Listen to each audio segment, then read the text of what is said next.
Hola, buen día. Hola, hola, buen día. Buen día, ingeniero. Buen día. No ingeniero. Buen día. Bueno, hablaremos primeramente sobre cómo vamos a impartir la materia. Eh, Tengo entendido de que a partir del 1 de septiembre van a ser las clases presenciales y los exámenes también van a ser presenciales. Entonces, no sé si ustedes están de acuerdo o no sé si es obligatorio, porque yo pregunté al decano, me dijeron que a partir del 1 ya es presencial las clases. ¿No saben ustedes en concreto?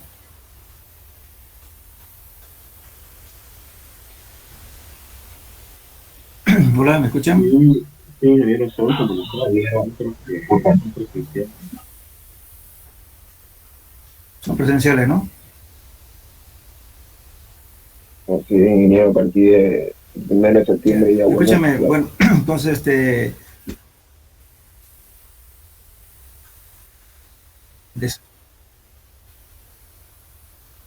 son presenciales a partir del 1 de septiembre, ¿no es cierto? Ya, entonces, mientras ocurre eso, pues vamos a pasar a las clases virtuales. De todos modos, antes, digamos, de comenzar las clases, quiero comunicar lo siguiente. Como igualmente en el suelo 1 va a haber, digamos, parte, digamos, de temas de complementación a los temas que estamos viendo. Ustedes van a hacer trabajos complementarios a un tema de investigación o a ampliar el tema que vamos a desarrollar. Y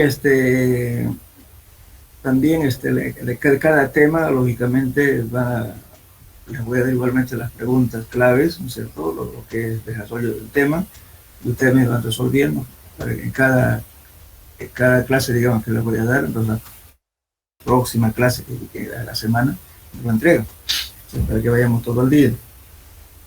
Bueno, en esta materia que es suelos 2, tiene dos partes bien definidas.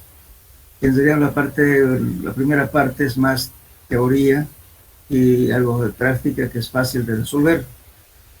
Pero en la parte, digamos, ya de empujes de tierra y estabilidad de taludes, entonces hay algunos métodos gráficos, entonces se va a dar la explicación de cada caso, de cada tema, pero ustedes van a tener que ampliar un poco más, con mayor detalle, porque son métodos gráficos algunos, entonces hay que ir a su casa, hacer con escala, hacer tal cosa, entonces lo van a hacer de desarrollo. Y entonces vamos el examen de la siguiente forma. Cuando ya lleguemos a la parte, digamos, a la primera parte, que es donde se acaba la teoría, entonces ahí vamos a dar el primer parcial. Y el segundo parcial va a ser la parte, digamos, del tema que se les va a dar, la parte de empujes y estabilidad de taludes. Y ahora el examen final va a ser justamente un desarrollo de los temas que se va a impartir mediante grupos. Entonces, eso va a valer por el examen, por el examen final, y en el cual, como van a ser por grupos, entonces cada grupo se sortea. Lógicamente que todos tienen que estar en igualdad de condiciones, porque si le toca a uno que no ha hecho nada, le va a perjudicar al grupo. Entonces, lógicamente que si no contesta bien a las preguntas que se le ha hecho, de que si le tocó en el sorteo, entonces si no sabe, bueno, tiene su nota, ¿no? Pero sin embargo, otro alumno que esté mejor preparado puede reemplazar, entonces esa persona tendrá mejor nota. Entonces no quiere decir que si una persona no ha hecho nada y le perjudica a todo el grupo. Entonces, pero sin embargo, tiene que estar en igualdad de condiciones de resolver problemas o contestar las preguntas que se le haga en el examen. Entonces, por eso se van a buscar ustedes las personas más allegadas a ustedes para que formen un grupo homogéneo y que se conozcan, ¿no? Puedan trabajar. Especialmente los dos temas últimos. Bien, entonces ahora lo que vamos a ver, y como ya conocen, hemos llegado al anterior semestre a esta compactación. Ahora vamos a ver justamente lo que se llama consolidación, que es la segunda parte del texto que tengo que ya está desarrollado y para poder basarnos en eso. Bien, entonces vamos a entrar a lo que se llama, me olvidé decirles, para los exámenes parciales va a valer 40 puntos y 25% a la parte práctica en laboratorio. ¿Qué es lo que van a hacer en laboratorio? Ensayo de consolidación, ensayo de corte directo, ensayo de CBR, ensayo de compresión confinada, después a ver si hay campo, entonces habrá que pedirle al jefe del laboratorio para que asigne un personal de laboratorio para que haga el ensayo de consolidación y también el ensayo triaxial. El anterior semestre no se ha hecho porque no había gente capacitada todavía, pero ahora pues, estimo que ya debe haber alguna persona que está capaz de que realiza el ensayo, por lógicamente que el auxiliar lo que pasa es que como son equipos muy delicados, no vale la pena, digamos, descalibrarlo, porque también es un servicio externo. Entonces vamos a pedirle que uno de ellos haga una clase, digamos, demostrativa. Ustedes toman notas y van a hacer, digamos, el cálculo, efectivamente con los datos que se les va a dar. Entonces eso igualmente pueden hacer, si quieren, en un solo grupo, o bien pueden dividir entre dos. Entonces, por ejemplo, la primera parte que vamos a ver es consolidación. Ellos pueden empezar a hacer la consolidación y van a tener que repasar también lo que se ha visto, el ensayo de Proctor, T180 modificado y lo demás para poder continuar cuando hagamos CBR. Por ejemplo, tienen que saber hacer cómo se hace el CBR, cómo se compensa el suelo, todos tienen que saber. Entonces vamos a hacer el CBR, también un ensayo de placa. Ahora, el ensayo de placa igualmente el laboratorio tiene una placa para poder hacer un ensayo, ¿no? Lo que hay que buscar son las cargas. Tal vez podríamos hacer una viga, un árbol, o habrá que pedirle de repente, sugerirle al jefe de laboratorio para que ponga, pues, o hacerle dos pilotes, por así decirle, entonces, para tener la viga amarrada ahí, hacer el ensayo ensayo de placa. Lógicamente eso igualmente lleva tiempo porque no es fácil hacer eso. Y yo lo voy a sugerir justamente, sería interesante tener dos pilotes hincados o pilotes vaciados en sitio que sirva de anclaje. Entonces de ahí se puede amarrar, digamos, la viga, una viga metálica que se puede conseguir y aplicar las cargas. Porque a veces es difícil hacer ese ensayo porque necesitamos cargas que tiene que estar la viga rígida y sin movimiento. Entonces, para eso necesitamos dos camiones cargados o un tractor oruga. Entonces, no se ve tiempo. Pero sin embargo, si hubiera un campo de ensayos, hincar, por ejemplo, como les decía, piloto ser vaciado en sitio o hincado, yo creo que es más fácil hacer piloto vaciado en sitio. Y de ahí se amarra la viga y se hace los ensayos de ensayo de placa o carga sobre placa. Con eso determinamos el módulo de reacción. Ahora, bueno, este es un bosquejo general de lo que vamos a hacer en la materia. Ahora, en la segunda parte, cuando vemos el ensayo el tema ya de empujes de tierra y estabilidad de taludes, entonces las dos cosas son combinadas. Entonces, tienen que saber las dos cosas. Es necesario saber empujes para calcular, por ejemplo, un muro de contención. Saber la inclinación del talud para que no falle. Entonces también estabilidad de talud. Entonces los dos temas son casados, como podemos decir. Entonces, sí o sí, cualquier método que haya, porque hay varios métodos para calcular, tienen que aprenderse uno de ellos. O uno o dos métodos que les facilite, que les sea más fácil. También hay programas para comprar. También ustedes pueden hacerlo, porque como manejan AutoCAD, pueden hacer, por ejemplo, el método de las bovedas, el método de Bishop, pueden hacer un programa. Si hacen un programa, los que lo presentan con diapositivas y, lógicamente, para los compañeros, si quieren, pueden compartir, porque para que lo tengan para su uso. Eso les va a servir también para el futuro, porque van a calcular sobre eso. Y esto es una materia netamente troncal y por tanto siempre van a precisar estos programas que ustedes desarrollan de repente en su vida universitaria. Bien, entonces vamos a entrar al primer tema. Me olvidaba decir la nota de examen parcial decía 40, laboratorio 25 y la parte del examen final 35%, en total 100. Ahora, las preguntas que se hacen, que ustedes van a desarrollar durante el curso, tienen su evaluación, lógicamente, cuando, por ejemplo, alguna persona saca 50, bueno, viendo su avance, su complementación, se le pone la nota un poco mayor, que compense su esfuerzo. Pero si esa persona que no ha hecho nada, pues lamentablemente si se acercó 50, yo le pongo 50. No le aumento ni un punto. Igualmente, cuando si en alguna parte ya tiene una falla de algo, entonces hay que compensar con el esfuerzo que hace que participe la persona. Justamente ahí se nota cuando uno pregunta, bueno, que se han cumplido y que siempre están presentando los trabajos, entonces una persona que tiene interés. Si tiene personas que solamente porque les faltó nota deciden quiere presentar, para mí eso no vale. Bien. Entonces vamos a ver, vamos a empezar el primer tema.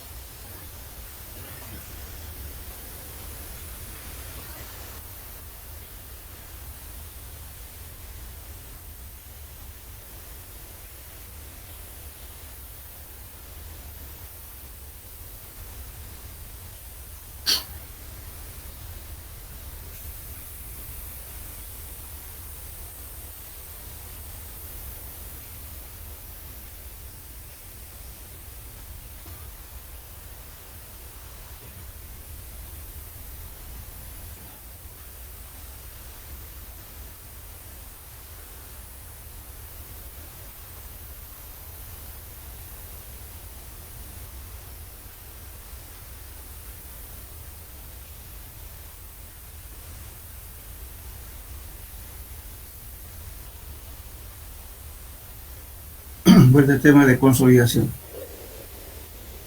Bueno, resulta que primeramente vamos a hablar para entender la consolidación. Es una deformación, un asentamiento debido a las cargas inducidas. Cuando hablamos de cargas inducidas, estamos hablando de las cargas que actúan justamente en un elemento como ser una zapata o una losa, y esos justamente transfieren una presión hacia los estratos, ¿no es cierto?, que se deforman. Entonces, vamos a leer un poco sobre justamente para que entiendan el tema de consolidación. Por ejemplo, estamos diciendo, los suelos, al igual que otros materiales usados en la construcción, sufren deformaciones. Cuando se aplica un esfuerzo sobre ellos, y sin embargo se considera que la mayoría de los materiales son elásticos. La relación que existe en los suelos entre esfuerzo y deformación es más complicada. Bueno, aquí justamente por ese proceso, ¿no es cierto?, de que estamos hablando de suelos elásticos, isótropos, etcétera, entonces nos permite diferenciar qué es un asentamiento ordinario y qué es un asentamiento por consolidación. Son dos cosas muy diferentes. Por ejemplo, cuando aplicamos una carga, y se lo supongamos una zapata, que tenga, que sea un edificio de 5 pisos, digamos, y le está transmitiendo una carga puntual de una columna, por así decirlo, de 50 toneladas. Las 50 toneladas dividido entre el área de la zapata, eso le da una presión. Pero esa presión se va transmitiendo hacia el interior del suelo. Ese mismo efecto que nosotros hemos visto, ¿no se acuerdan ustedes? Calculando, por ejemplo, ¿no es cierto?, mediante ábacos, por ejemplo, de Westergaard, de Boussinesq, etcétera, ¿no es cierto?, las presiones que va transmitiendo el bulbo de presiones hacia el interior del suelo. Supongamos que tienen ustedes una zapata y a unos 3 o 4 metros tienen estratos de arcilla o limo arcilloso, cualquier suelo, ¿no es cierto?, que tenga plasticidad y que su deformación es lento, su asentamiento es lento. Entonces, cuando esa presión ejerce sobre el estrato que se va a deformar, entonces va haciendo un asentamiento gradual en forma continua y teóricamente nunca acaba.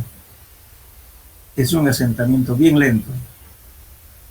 A ese asentamiento se llama consolidación, es decir, un asentamiento en función del tiempo. Normalmente eso ocurre justamente más en los suelos finos, que son limos, arcillas, los suelos que tienen plasticidad. Puede ser también una arena arcillosa. Entonces, ¿por qué razón no se producen asentamientos rápidos como en el caso de los suelos granulares? Los suelos granulares son partículas que no retienen en realidad el agua cuando se le ejerce una presión, fácilmente sale por los poros. Porque, no sé si se acuerdan ustedes cuando hablamos de suelos finos, ¿por qué el suelo es plástico? A diferencia de una arena. Resulta que la arena, las propiedades físicas, no es lo mismo que una arcilla. La arcilla, justamente por su estructura molecular que tiene la arcilla, se atraen con las partículas de agua, porque ambos son dipolos, por sin embargo están dispuestos de polos opuestos y por tanto hay una atracción molecular eléctrica, ¿no es cierto?, que no suelta el agua en la arcilla fácilmente y por tanto la expulsión del agua cuando se aplica una carga es muy lenta. En cambio, en los suelos granulares no existe esa propiedad. Por eso no tiene cohesión, no tiene plasticidad. Se desintegra fácilmente si nosotros agarramos un montón y la palma de la mano se va a integrar. En cambio, la arcilla no. Entonces, se sigue manteniendo la forma geométrica que uno le da. ¿Por qué? Porque tiene cohesión, justamente esa cohesión, la plasticidad que le da, es la atracción eléctrica que existe entre las partículas de agua y el sólido. Eso nos da plasticidad. Entonces la consolidación es un proceso de asentamiento lento y gradual en función del tiempo. El asentamiento ordinario que ocurre en los suelos granulares, en las arenas, en las gravas o mezclas entre ellas, es rápido, casi instantáneo. Por eso cuando estamos haciendo un edificio, le vamos cargando y el suelo se va asentando, si es granular. En cambio, si es asentamiento por consolidación, no va a ocurrir eso. Después de que terminemos el edificio, recién a los años posiblemente empiezan a fisurarse, a haber asentamientos a un lado, una deformación, un asentamiento diferencial por consolidación. Entonces, cuando ese asentamiento diferencial por consolidación es dañino, porque empiezan a aparecer fisuras, puertas que no se abren, ventanas que no se abren. ¿Por qué? Porque hay deformación. Ahora, si la deformación fuera uniforme, o la consolidación fuera uniforme, no ocurriría nada. Entonces el edificio se entraría con la misma deformación, con igual magnitud, y por tanto no se notaría esas alteraciones. En cambio, en un suelo desigual, por eso es importante, no siempre cuando se hace un trabajo de estudio del suelo, digamos, si vemos que en un sector a un lado tenemos más espesor de arcilla, en el otro lado no tenemos casi arcilla, entonces en un lado que lo carguemos va a tener mayor deformación y por tanto eso puede causar inclinación, como el famoso Torre de Pisa que ustedes han visto, ¿cierto?, mediante imágenes. Es un asentamiento diferencial, que a un lado se ha inclinado. También puede haber, de repente, en un área determinado, la parte central, por ejemplo. Si tenemos un estrato de arcilla, especialmente eso ocurre cuando los suelos son residuales, aluviales, como el caso nuestro. Santa Cruz es un suelo residual, fue justamente depositado por el pariaucauce del río Piraí. Alguna vez en tiempos anteriores pasó el agua por Santa Cruz y por tanto tenemos diversidad de materiales. En una sola área restringida podemos tener arcilla, arena, limo, en formas puntuales, inclusive maderas que aún no se han descompuesto. Unos 5, 6, 7, hasta 15, 20 metros de profundidad existen. Entonces, eso no, hay que tener mucho cuidado. Entonces, si tenemos una deformación, por ejemplo, en la parte central, supongamos que tenemos un estrato de arcilla bastante grande en la parte central, entonces la parte central de un edificio se va a deformar. Por tanto, esa deformación, ¿qué va a ocurrir? Va a ser un proceso que no lo vamos a poder parar, porque continuamente va a ir convergiendo las cargas, ¿no es cierto? Se va concentrando las cargas en la parte central, y por consiguiente eso puede llegar a colapso total, se desploma. Ahora sigue el asentamiento diferencial en un sector lateral, donde se inclina el edificio hacia ese lado. Ahora, si tenemos diferentes deformaciones de asentamiento o consolidación en diferentes zapatos con diferentes magnitudes, entonces vamos a tener una serie de formaciones en el mismo edificio. Y eso es lo que hay que cuidar. Entonces, para eso muchas veces, si tenemos arcilla, hay que preferible, ¿no es cierto?, transmitir las cargas hacia estratos inferiores que no tengan ese tipo de formaciones diferenciales. En ese caso, justamente hay que ya saber escoger qué tipo de fundaciones va a hacer para esa estructura. Mucha gente, por ejemplo, dice, bueno, la fundación es radier, o losa radier, es la solución para todo, o una losa. No tan así. Si la losa, por ejemplo, digamos, es un estrato de arcilla, es más grueso en un lado que en el otro, lógicamente va a haber una inclinación de un lado. Tampoco no es la solución solamente con una losa. Va a depender de la formación estratigráfica que presente el lugar donde estamos construyendo. Entonces, la consolidación es eso, un asentamiento gradual en función del tiempo. Teóricamente no acaba nunca. Y además, vamos a hablar de dos tipos de asentamiento, uno primario y otro asentamiento secundario. En el laboratorio podemos predecir esto justamente. En el laboratorio, ¿qué hacemos? Por ejemplo, sacamos una muestra inalterada y luego lo sometemos a un ensayo de compresión. Enseguida vamos a ver cómo se hace ese ensayo. Entonces le aplicamos 2 veces la presión esperada. Supongamos que la mayor carga me va a transmitir una presión, supongamos, de 1 kilo por centímetro cuadrado. Entonces yo tengo que aplicar una carga que me produzca 2 kilos por centímetro cuadrado. Entonces con eso voy a calcular, ¿no es cierto?, qué cantidad de formación voy a tener para esa edificación, si va a ser perjudicial o no. Entonces si vemos que el asentamiento es muy grande, entonces hay que adoptar otro tipo de fundaciones. Ya no será losa, ya no será zapata, de repente otro sistema. Eso depende mucho del criterio del calculista y de los resultados del laboratorio. Bien, lógicamente estas cuestiones que estamos hablando ha sido bastante. Van a leer esto, porque lógicamente está la parte fundamental de lo que estamos hablando. Y tardó mucho tiempo justamente para poder hacer algún método para poder predecir el efecto de consolidación. Inclusive hay varios edificios, ¿no es cierto?, que han tenido que demolerse justamente por la deformación excesiva. En un edificio, si alguien ve que le dicen que el edificio está inclinado, nadie quiere vivir, causa pánico, parece que tener mucho cuidado con esos tipos de asentamientos, porque causa, digamos, inseguridad a la gente que vive en el edificio. Hubieron puentes, ¿no es cierto?, que tuvieron que demolerlo por nada más de asentamientos diferenciales. Y aquí tenemos justamente lo que estaba hablando aquí.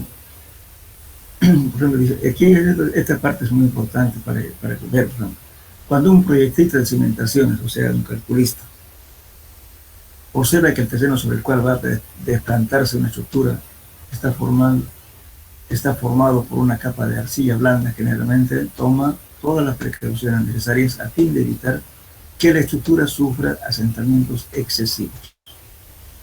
Sin embargo, si en la superficie existe un espeso estrato de arena y bajo dicho estrato se encuentra una capa de arcilla blanda, muchos proyectistas creen que el asentamiento de la estructura dependerá exclusivamente de la naturaleza del suelo situado debajo de la misma. Por ello, si la arcilla blanda se encuentra situada a 3 metros por debajo de la cota de desplante, su existencia no tiene importancia, sin considerar que la consolidación gradual de la arcilla por el peso de la estructura puede originar asentamientos excesivos. Eso me ha visto, ustedes saben que cuando vimos la primera parte de bueno, como ustedes no han visto ya, pero ya justamente en este tema, después de esto vamos a aprender a calcular los métodos que hay para poder calcular las presiones que se transmiten hacia el interior del suelo. Entonces aquí podemos verificarle qué valor de la presión máxima está alcanzando sobre el estrato de arcilla, ya sea 3 metros, 4 metros, 5 metros. Si esa presión es bastante grande, ¿qué quiere decir? Que va a producir asentamiento por consolidación. Como dice acá, muchos calculistas creen que al tener 4 metros de arena lo va a soportar todo y que ya no va a transmitir nada a la arcilla. Eso es falso, porque las presiones inducidas van actuando gradualmente en función del tiempo. Y justamente los métodos que vamos a aprender para calcular las presiones internas del suelo, eso van a aprovechar justamente para poder calcular eso que estamos hablando en este momento. Que no estén así porque 4 o 5 metros de arena salva todo, no. Si realmente el asentamiento es bastante grande, ¿qué hay que hacer? Cambiar de sistema de fundación. Bueno, por ejemplo, sí, después de eso vamos a hablar de la complejidad y asentamiento. El problema del asentamiento por consolidación de los edificios ha sido un problema serio para los constructores durante muchos siglos. No se había estudiado en forma detallada cuál era la causa de esta deformación. Muchas de las obras maestras, por ejemplo, de la arquitectura de la Edad Media, han desaparecido hace mucho tiempo, debido a que los asentamientos excesivos los destruyeron. Otros como la torre que estamos hablando, que hablamos, torre inclinada de Pisa, ha llegado a ser famoso por ese defecto. Justamente hasta ahora han hecho muchos tipos, digamos, de solucionar, pero aún no se ha solucionado definitivamente, ¿no? Pero los asentamientos extraordinarios no se han limitado a la Edad Media. Casi todas las ciudades del mundo no edificadas sobre roca o suelo firme tienen edificios agrietados y desplomados por asentamientos excesivos. Cuando hay asentamiento excesivo, a veces hay que demoler. Hay puentes que se ha hecho la demolición, edificios con excesiva deformación, hay que tumbarlo.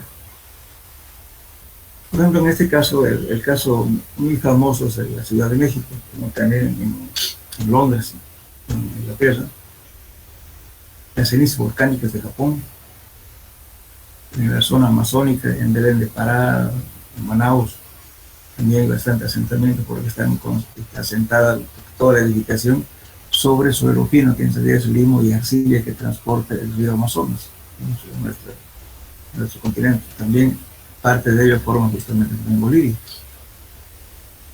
Entonces, fíjense, aquí dice, muchas de las obras maestras de la arquitectura de la Edad Media han desaparecido hace mucho tiempo, debido a que el asentamiento excesivo lo destruyeron. Otras, como la torre inclinada de Pisa, ha llegado a ser famoso, ¿cierto?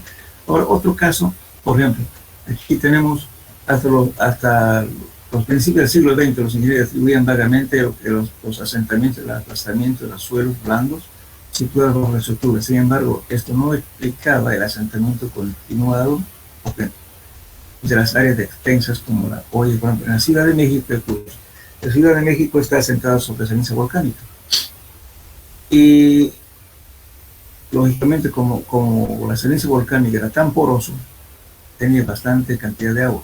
Y por tanto la ciudad consumía agua justamente igual que nosotros en Santa Cruz. Hacemos un pozo y estamos sacando agua, ¿verdad? Pero al sacar agua, ¿qué estamos haciendo? Estamos sacando agua de los poros y por consiguiente estamos acelerando el efecto de asentamiento. Entonces aquí en México ocurrió eso. Sin embargo, dice, esto no explicaba asentamiento continuado de áreas tan extensas como la olla de la Ciudad de México, que desciende a razón de cerca de 25 centímetros por año de algunos edificios. Entonces los mexicanos inclusive tuvieron que encabezar fundaciones para trasladar edificios especialmente históricos, porque se hundían. Imagínense 25 centímetros por año de asentamiento. Implica que en 10 años ya tienen 2.5 metros debajo. Entonces las escaleras que servían de subida van a servir de bajada. Entonces la Ciudad de México tiene ese problema. Ahora por eso es prohibido sacar agua de la ciudad para tomar. Traen agua de otra parte. No se toca nada. Además dice, en las muestras de estratos de suelos tomadas en la vecindad, zonas donde se producían asentamientos nocivos, no se apreció la deformación lateral que era esperarse si se hubiera aplastado la muestra tomada directamente bajo la zona de asentamiento indicado lo siguiente. Los espesores de los estratos del suelo, particularmente las arcillas blandas, se habían reducido una cantidad igual al asentamiento. O sea, lógicamente que al sacarse el agua, entonces la presión hidrostática sale y por consiguiente el asentamiento acrecenta, ¿no es cierto? Con mayor intensidad. No es que lógicamente a la larga debe haber alguna deformación lateral, pero más es en forma vertical. Bien, entonces ahora con todos estos problemas que hubieron, ¿cierto? También otros casos que sufrieron en otras latitudes, Terzaghi en el año 1925, en la cual justamente surge con la mecánica de suelos, publica un libro, ¿no es cierto?, que está en alemán, en Mechanismus, ¿qué significa? No entiendo alemán, pero está publicado, que se publicó en el año 1925, y justamente ahí se reconoce también, ¿no es cierto?, a la mecánica de suelos como una ciencia, y plantea las soluciones justamente para poder resolver este problema de asentamiento. E inventa un aparato que se llama edómetro o consolidómetro. Es este. Dice edómetro, consolidómetro, este aparato. Entonces dice, Terzaghi decía que la deformación o movimiento lateral de un suelo blando bajo un edificio estaba impedida por la alternancia de estratos de suelo, no deformables dentro de la masa del suelo. Terzaghi preparó un ensayo de laboratorio donde se producía esto, usando una muestra de suelo que confinaba en un anillo para impedir el movimiento lateral y la cubría por arriba y por debajo por placas de material poroso, tal como se muestra en la figura. Y justamente esta figura desde entonces aún continuamos usando para hacer el ensayo de consolidación, solamente que la forma cambió, la modernizaron, pero el principio es el mismo. En la universidad tienen 2 o 3 equipos de celdas para hacer simultáneamente ensayos de consolidación. ¿Este ensayo en qué consiste? No se van a olvidar, el equipo para hacer el ensayo de consolidación se llama edómetro o consolidómetro. Entonces, básicamente este ensayo está preparado de la siguiente manera. Esta es una caja metálica. Esa es la caja metálica, donde se coloca la muestra es aquí adentro. Y encima, abajo y arriba se coloca una placa porosa, ¿entiendes? Son piedras porosas. Y sobre las piedras porosas se coloca un papel filtro. Y aquí y también acá. Entonces encima se coloca una placa metálica aquí y también esto es metal. Y por acá tiene justamente un tubo de salida. Si quieren podemos medir conforme a la aplicación de la carga que van produciendo, podemos ver inclusive medir la permeabilidad del suelo a cierta presión. Porque no suponemos, sino que este suelo tiene humedad, tiene agua. No siempre está saturado, sino tal como está en el sitio, cómo va a trabajar. Por eso este ensayo se hace de muestras inalteradas. Entonces, una vez colocado este suelo, confinado mediante un anillo metálico, también abajo con una placa metálica, porosa, y aquí otra placa porosa, y luego también una placa metálica, y aquí se coloca una pequeña bola para que las cargas, ¿no es cierto?, no sean excéntricas, porque estamos aplicando una carga mediante en este caso este es un soporte, es un marco, ¿no es cierto?, y le podemos aplicar la carga mediante pesas, ¿no? Ustedes cuando vayan a la laboratorio van a ver. Entonces va aplicando la carga, lógicamente, y con este manómetro estamos midiendo, con el tensómetro, como lo conocemos, ¿cierto? Estamos midiendo qué cosa, la deformación que se va produciendo para cada intensidad de carga. Entonces las cargas que vamos produciendo, ¿no es cierto?, vamos a ir midiendo el tiempo y la deformación para cada instante. Entonces, con eso vamos a hacer algunas curvas que nos va a permitir calcular el asentamiento. Entonces, este ensayo, lógicamente, como estamos midiendo un asentamiento tan lo mínimo, no es conveniente justamente que se produzcan vibraciones en las zonas aledañas del ensayo, ni tampoco personas que estén manipulando. Por eso es importante cuando es un ensayo de consolidación que nadie toque, excepto la persona que está haciendo el ensayo. Pero en este caso, como decía, ¿no es cierto?, tiene que ser el auxiliar o un técnico de laboratorio que haga el ensayo y ustedes van a observar y toman datos y con eso van a hacer cálculos. Bueno, estos cálculos, ¿qué nos determinan esto? Fíjense acá, estamos haciendo una gráfica, que es la presión efectiva, que este sigma prima está en kilos por centímetro cuadrado, o las unidades que quieren ampliar por último. Entonces acá estamos haciendo, en esta escala de aquí, la deformación unitaria, que es la deformación, o sea, cada instante de carga, dividido entre la altura total de la muestra que estamos haciendo en el ensayo. Entonces, tenemos esto, H delta H. Entonces, ahí determinamos la deformación unitaria. Y vamos a tener este tipo de curva. Muy bien. Ahora, cuando hacemos esta gráfica, desde la acción fíjense, estamos haciendo deformación unitaria versus presión. Aquí estamos haciendo una curva de la acción de vacíos versus presión. Entonces, aquí vamos a tener una curva, casi una recta. Aquí está exagerado esto. Pues cuando ustedes grafiquen una curva de este tipo, les va a dar casi una recta. Entonces, la pendiente de esta curva que ven aquí, lo asimilamos como una recta. Eso nos da un valor equivalente al índice de compresibilidad de Terzaghi, de C sub C. Enseguida vamos a ver eso. C sub C es igual a 0.009 por el límite líquido menos 10. Es una fórmula empírica para arcillas. En la práctica se usa bastante ese ensayo, pero cuando ya queremos afinar el ensayo de consolidación, entonces hacemos el ensayo terométrico y determinamos estas curvas. Esta es la principal que se termina. Bien, entonces, cuando ustedes hagan el ensayo de consolidación, tienen que hacer esta curva, necesariamente. Entonces, con esto van a calcular C sub C. Bueno, quiero adelantarnos un poquito de C sub C. No sé si lo tengo acá.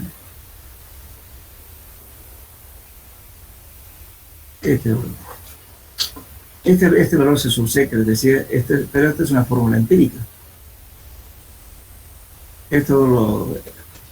¿Quiénes lo propusieron? Terzaghi y Peck. 0.009, por esto el límite líquido, menos 10. Lógicamente que este límite líquido hay que hacerlo mediante los 3 o 4 puntos, no por la fórmula. Entonces con eso calculamos ese valor C sub C. Y esto es para arcillas. Esto para rocas porosas o con rocas, perdón, o con níquel. Entonces esto se utiliza 0.75 de E menos A. Entonces, ¿qué viene a ser E? La relación de vacíos. E es un valor que se toma una constante entre 0.2 para rocas porosas y 0.8 para suelos con mica. Entonces, esto es para ese caso muy especial. Pero en el caso de las arcillas usamos esos valores. Bien, entonces, sigamos con esto. Bueno, entonces también, ahora, ¿cómo, si nosotros estudiamos lo que ocurre en el campo, laboratorio y en el campo, hacemos lo siguiente, fíjense. Decimos aquí, en el campo tenemos la altura total, que es H, es esta, es la arcilla, y delta H lo que se deforma con la aplicación de la carga.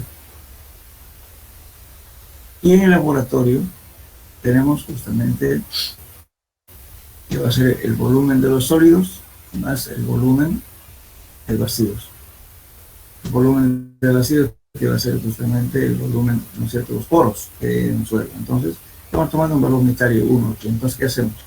El volumen de esa masa de suelo es igual a 1 más la relación de vacíos. Entonces el volumen del vacío es igual a la relación de vacíos, y este volumen de los sólidos agotamos 1, y por consiguiente vamos a tener volumen total 1 más E sub 0. Entonces si igualamos que esto, delta H, este H es la altura total, como en el laboratorio es igual a este delta E, a la altura del volumen total, que es este 1 más E sub 0, que es esto, hacemos la igualdad y calculamos una formulita que nos va a permitir determinar la deformación por consolidación. H es la altura total del estrato y delta E es la deformación para cada instante de carga. Entonces podemos calcular cuánto se va deformando para cada incremento de carga. Eso nos está diciendo esa fórmula. 1 más la relación de vacíos inicial. Esto es constante. Es la relación de vacíos del suelo inalterado. Entonces podemos calcular la deformación mediante esta fórmula. Después la fórmula que vamos a ver enseguida. Entonces estamos comparando aquí lo que consideramos en el laboratorio y lo que consideramos en el campo. Por eso es conveniente cuando hacemos los ensayos de SPT o ensayo de cualquier que sea cónica, para poder determinar la consolidación necesariamente tenemos que atravesar todo el estrato de arcilla para poder estimar justamente la deformación. Porque si yo tomo, muchas veces, cuando hacemos el ensayo de SPT, por ejemplo, determinamos arcilla, y bueno, lo dejan a medias, pues, ¿no? Pero no saben cuál es la altura total. Es necesario saber la altura total de la arcilla. Y generalmente ocurre eso. A veces mucha gente irresponsable encuentra arcilla, no le interesa atravesar eso porque están pagando solamente el peso de profundidad. Entonces el trabajo está incompleto porque no sabe cómo va a calcular el asentamiento del calculista. A veces cuando están haciendo su trabajo no quieren reconocer que entre unos cuantos metros más para poder evaluar la altura total del estrato, porque eso es importante para poder calcular. A veces hay que ser gratis porque es solo responsabilidad. Bien. ¿Alguna pregunta hasta aquí?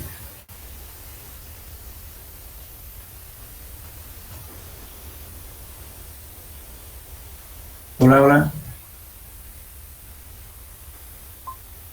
Ninguno, en que todo entendido.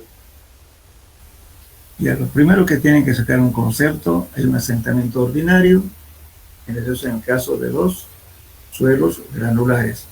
¿Por qué llamamos ordinario? Porque la deformación es casi instantánea cuando se aplica una carga. ¿Por qué? Porque los suelos granulares no retienen el agua en sus poros, porque no tienen esa atracción eléctrica que existe en las arcillas. Deja fácilmente salir el agua. Por eso, el asentamiento es rápido. En cambio, en los suelos finos, donde existe plasticidad en las arcillas, ya sea arcilla, pura arcilla, puede ser de baja plasticidad o mediana plasticidad o alta plasticidad, o puede ser también mezclas con arcilla, otros materiales, por ejemplo, arena con arcilla o limo con arcilla, también se produce este efecto.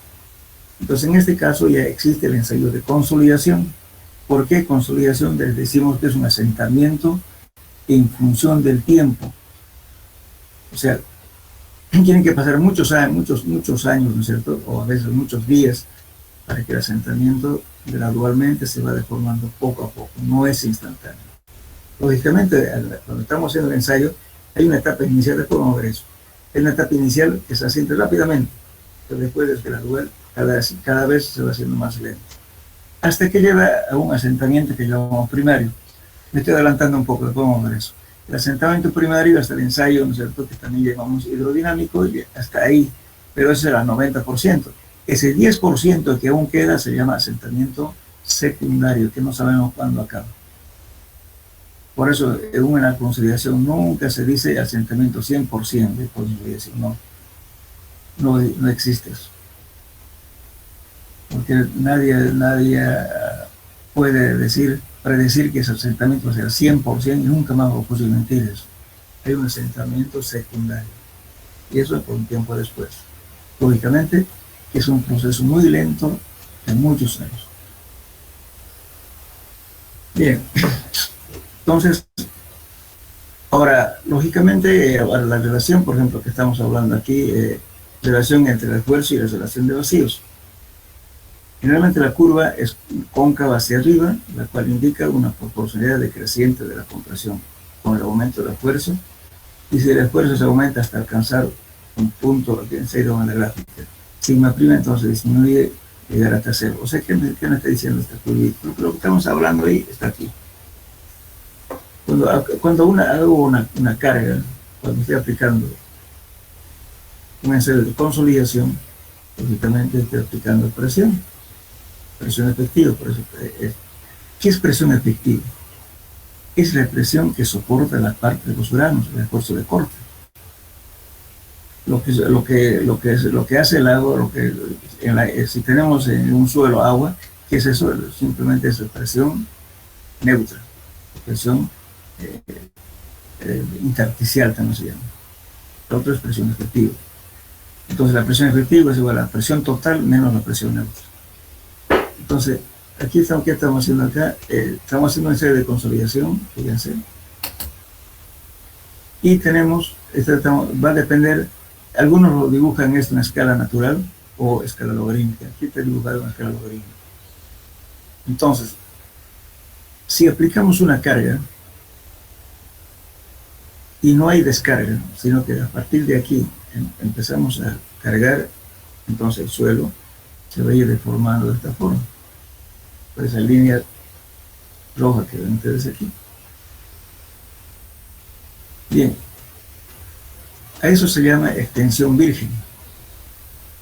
Pero si en un momento determinado yo descargo, y ahí apliqué una carga y lo descargo, entonces la curva va a tratar de irse a esta posición natural otra vez. Esta curva se llama curva de descompresión. Le quité la carga. Pero ya la deformación ahí ya no vuelve a su estado normal, nunca. No siempre tiene un valor remanente. Entonces esto ya no va a llegar a donde debe llegar aquí, sino llegó solamente hasta acá. Y por consiguiente le aplico otra vez la misma intensidad de carga, entonces la curva va a seguir esto. Es la curva de recompresión. Entonces, como ven, entonces la arcilla, después de deformarse, nunca más vuelve a su posición normal. Eso se llama, ¿qué cosa? Exotropía. Entonces, ya no vuelve a su posición normal. Entonces, ni por más que le aplique la misma intensidad de carga, una vez que le cargué, ya no sigue la misma línea de la formación que sigue otra. Bueno, lógicamente muchas veces es difícil determinar estos puntos. Entonces, aquí también lo determina, aquí un error, por favor. Este es relación de vacíos, aquí han puesto deformación unitaria, deformación es relación de vacíos, aquí tengo relación de vacíos, en minúsculo. Esta es deformación, aquí hubo una equivocación. Este es de E, del delta E, del delta es relación de vacíos, es relación de vacíos, no es deformación unitaria. Bien, entonces aquí también podemos conocer, pero haciendo, digamos, ¿cierto? Haciendo variar simplemente la forma para poder determinar esta curva. Pero la más usual para hacer esta curva de aquí. Entonces aquí estamos hablando. Ahora, lógicamente, también si nosotros esa arcilla lo removemos, entonces un reamasado tampoco va a seguir esta misma línea, sino va a aparecer curva. Entonces la arcilla, una vez alterada, ya no vuelve a su. Eso se llama exotropía. Ya no trata de volver a su posición normal, pero nunca más vuelve a su posición normal, que lo pongamos a la misma densidad, qué sé yo. Por eso, cuando hacemos algunas pruebas, ¿cierto?, de ensayo de consolidación, pero con muestras, estamos alterando sus propiedades iniciales. Vamos a tener una deformación, pero no es real. ¿Por qué? Porque la arcilla no se comporta tal como estaba en el circuito sin alteración. Eso es lo que nos estamos mostrando aquí. El remasado ya es reamasado. Ya le hemos vuelto a la misma posición normal, pero ya no continúa esta misma, sino aquí hay un valor que es otro, ya no está en la misma línea. Podemos poner la misma relación de vacío, con la misma humedad, con todo, pero lo hemos alterado. Si hacemos el ensayo, ya no sigue la misma cosa. Por eso, si fuera una vez manipulado, alterado, ya no es la misma cosa.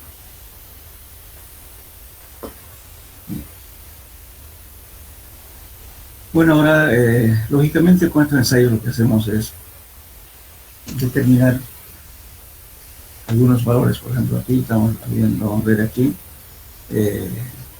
la pendiente de la curva, dice, es la medida de compresión de un suelo, es la deformación relativa.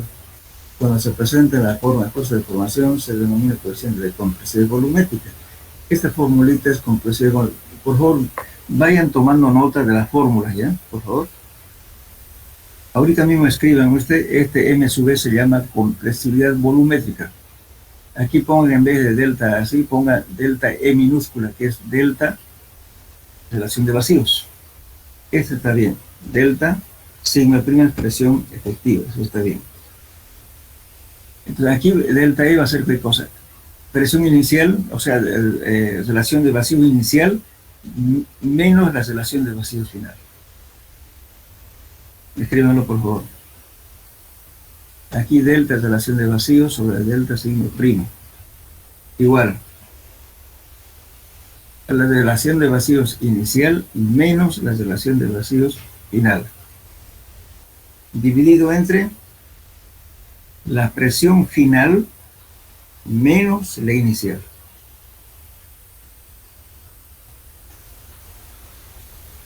¿Están escribiendo?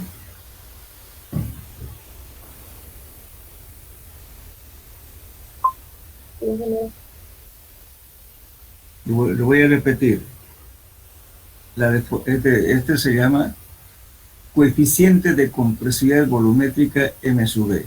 Es igual a delta E minúscula dividido entre delta sigma prima. Esta es presión efectiva. Es igual a la relación de vacíos inicial menos la relación de vacíos final sobre la presión final menos la presión inicial. Porque si pongo al revés me va a dar negativo aquí. Por eso estoy poniendo primeramente la final, porque apliqué más carga. La final menos inicial. Eso me da la compresibilidad volumétrica.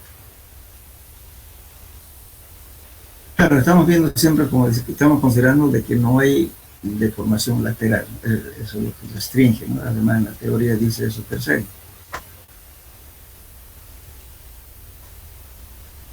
Bueno. Entonces, esa deformación que vimos, este valor de aquí, M sub B, dice, aquí equivale. Esta expresión es el recíproco del módulo de deformación o módulo de elasticidad, que comúnmente se usa para expresar relación, esfuerzo de deformación de los sólidos. Lógicamente esto en el tema de resistencia de materiales. Ese es M sub B. Eso es equivalente al módulo de elasticidad. Ahora, cuando vemos esto, la segunda forma de expresión es el coeficiente de compresibilidad, que es este A sub B. Igualmente aquí está bien escrito esto. Es delta E, relación de vacíos inicial menos relación de vacíos final, sobre la presión final menos la presión inicial. Eso es igual a ¿qué? A M sub B, 1 más E. Anoten esas fórmulas, jóvenes, porque eso entra en el examen. Después no saben, el día del examen no saben qué fórmulas van a aplicar. A este valor se llama entonces coeficiente de compresibilidad. Este valor de aquí sube.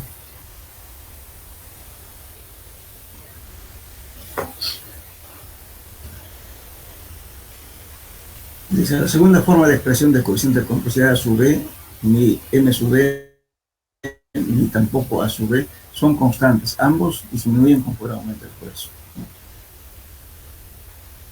Ahora, podemos ver también una curva, ¿no es cierto?, egométrica. Es lógica, es muy importante. Hay mucha gente que dibuja, le gusta, no le gusta, sino dependiendo de cómo sea fácil de interpretar. Pueden usarlo en la escala natural, o escala semilogarítmica, o escala logarítmica, va a depender digamos, del autor para poder calcular estos valores. Por ejemplo, aquí tenemos la representación logarítmica. Si la curva egométrica, estamos hablando si la curva del ensayo egométrico es el ensayo de consolidación, ¿verdad?, se dibuja en papel semilogarítmico, en el que las abscisas sean logaritmos de las fuerzas ordenadas, la relación de vacíos figura, vamos a ver aquí, 83b, esta de aquí. Se podrá observar que la curva de compresión virgen es una línea recta en su mayor parte. La representación semilogarítmica es la forma en que normalmente se representan los valores de compresión del suelo, pues esta forma facilita de manera de expresar la compresibilidad de suelos comparado con las pendientes de las curvas vírgenes. La curva virgen significa de suelos inalterados. Cuanto mayor es la pendiente de la curva, más compresivo el suelo. La ecuación de la proporción recta de la curva es esta. Menos aquí negativo es eso C por logaritmo en base 10, presión efectiva inicial menos la presión efectiva total sobre la presión inicial. Entonces este es el índice de compresión que ¿no es cierto?, que empíricamente también se puede encontrar este valor, que era 0.09 por límite líquido menos 10, o bien mediante la primera gráfica que vimos aquí, mediante esto, dependiente de esto nos da el valor de C sub C.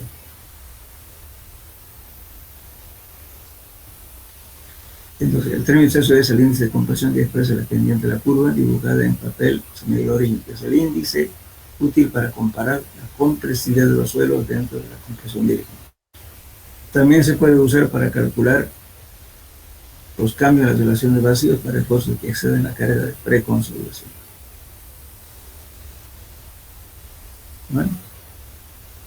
Ahora, los mecanismos de compresión incluyen varios fenómenos. Es de importancia, ¿no es cierto?, no solamente, digamos, los asentamientos ocurren en arcillas, también ocurren pues, en rocas, en suelos no cohesivos, orgánicos. En mi caso, por ejemplo, cuando hay un suelo orgánico, la deformación es bien grande, es mucho peor que trabajar en suelos, digamos, inorgánicos, en suelos con micro. Probablemente hasta cierto punto la salida es la fricción y la distorsión de la fase sólida. Este fenómeno es mayormente elástico y la compresión que se produce es reversible. La fractura de los suelos, especialmente en los puntos de contacto, es probablemente un factor de la compresión de todos los suelos. Las rocas porosas, este fenómeno reversible es parcialmente responsable de la descompresión sea mayor que la compresión original. Bueno, entonces, ahora la compresibilidad de los suelos y de las rocas. Aunque la compresibilidad de un suelo no puede predecir las otras propiedades físicas que tenga, sin embargo, se ha observado que existen semejanzas entre ciertos grupos de suelos y rocas meteorizadas. ¿Qué son rocas meteorizadas? Son suelos, o sea, rocas que se han desintegrado por diferentes factores, ¿no es cierto? Puede ser climáticos, puede ser factores químicos, en fin. Y algunas relaciones empíricas que envuelven la compresibilidad y que son útiles para interpretar los resultados de los ensayos, para hacer cálculos aproximados de ese efecto, cuando se dispone de datos de pruebas. Entonces, lógicamente, aquí vamos a ver qué es un ensayo. Perdón, un suelo de baja compresibilidad moderada o suelos normalmente consolidados. Los suelos de plasticidad baja o moderada incluyen a las arcillas, limos y limos orgánicos y con mica, con micáceos, con índice de plasticidad hasta 30. Ahora,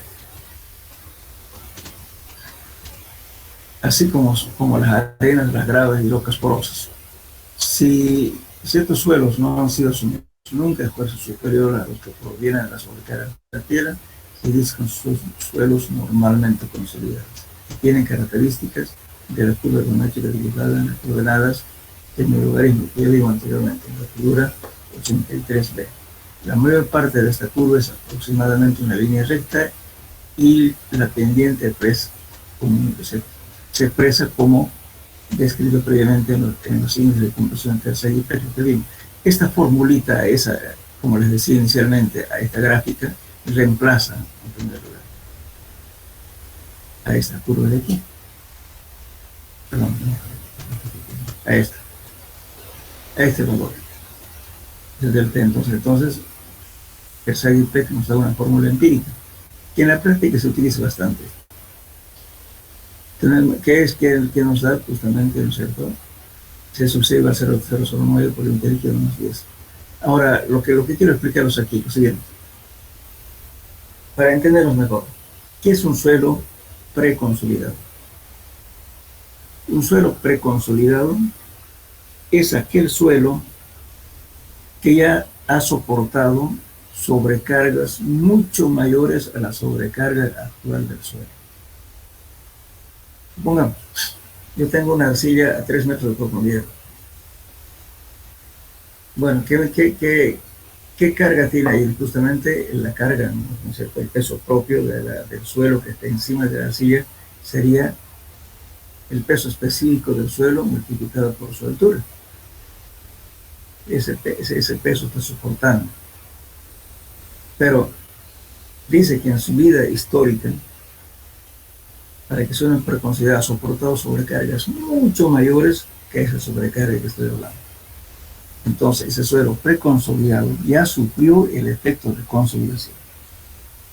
Por consiguiente, el suelo ya es rígido, duro, con bajo valor de relación de vacíos, casi 0% de humedad, muy poca humedad. Y por consiguiente, el suelo ya no aplica la teoría de la consolidación como un suelo preconsolidado. En cambio, el suelo normalmente consolidado es aquel suelo que no soportó nunca, que no soportó nunca sobrecargas mayores a la sobrecarga actual del suelo. Hablando siempre de esta arcilla que está a 3 metros, es decir, que nunca soportó sobrecargas mayores que eso. Por tanto, ese suelo normalmente consolidado tiene una relación de vacíos alta, tiene humedad es alta, resistencia de soporte bajo, las humedades también son altas, ¿okay? Entonces no es un suelo que se va a deformar. Entonces ahí sí se aplica la teoría de consolidación. En cambio, en suelo preconsolidado no se aplica la teoría de consolidación. Y subir con suelos unos, ¿se acuerdan ustedes? Hablamos del límite, perdón, el índice de liquidez y el índice de consistencia. Dijimos que cuando es menor a 0, etc. Revisen un poco la parte de teoría, por favor, donde termina el tema del límite de ATRD, ahí al final está esos valores. Cuando se considera suelo normalmente consolidado y preconsolidado y con datos. Lógicamente, por eso es importante determinar la humedad de campo, tal como está en el sitio, y determinar su límite líquido y índice de plasticidad. Pero esos valores del límite líquido tienen que hacerse mediante la gráfica, no con la fórmula. Eso calculamos, por eso es importante, a veces no es necesario hacer ensayo de consolidación en el laboratorio. No digo que lo más correcto es hacer ensayo de consolidación en el laboratorio, porque nos predice con mayor exactitud, pero también podemos estimar estos valores mediante las fórmulas. Al final de este tema vamos a ver algunas fórmulas justamente aplicando esto.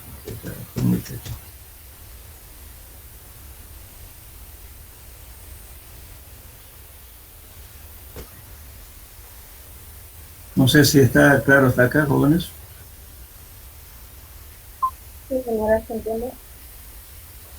Ya, entonces, no sé cuántos alumnos han aparecido ahora, 30 y tantas personas, pero yo supongo que deben ser más.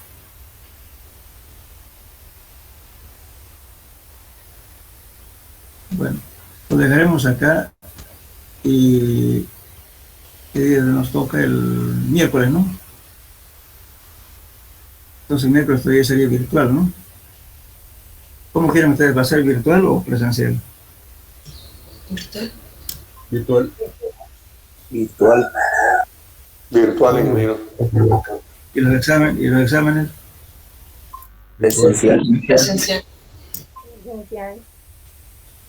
Voy a ver, no sé si hay esa alternativa, pues no, sí, no sé.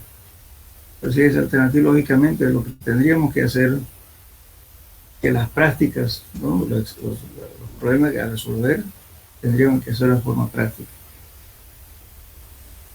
Directo, no, porque el anterior semestre, por ejemplo, no digo todos, la mayoría de los muchachos no sabían muchos consejos de tener que ser demasiado blando para aprobar materias, porque yo sé que ustedes se han perjudicado a todos, pero no me gustaría que salgan con lagunas, digamos, por lo menos de este tema, salgan con algo de conocimiento.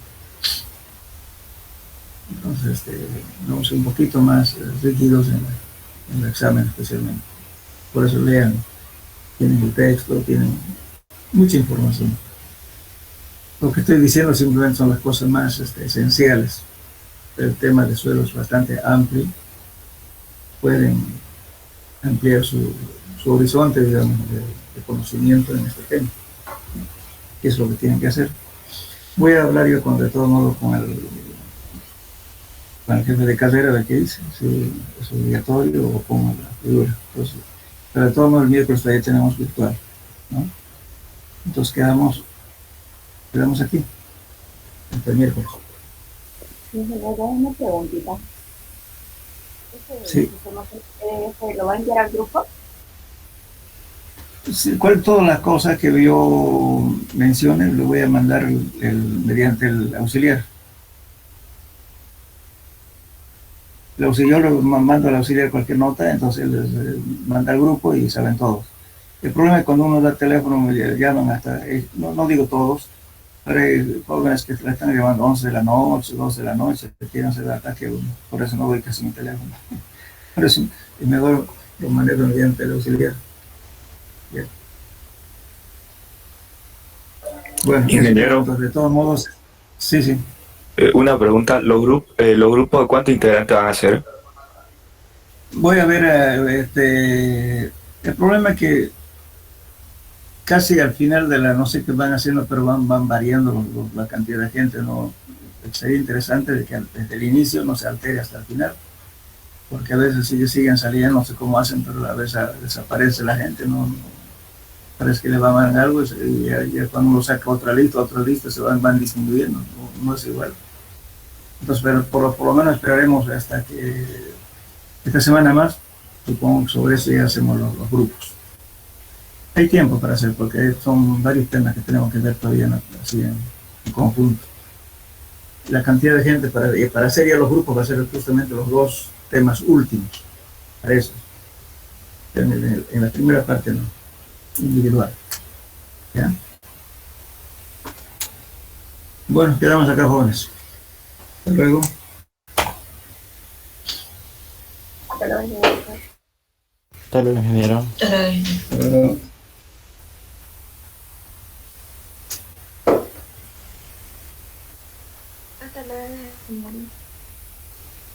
Hasta luego. Hasta luego.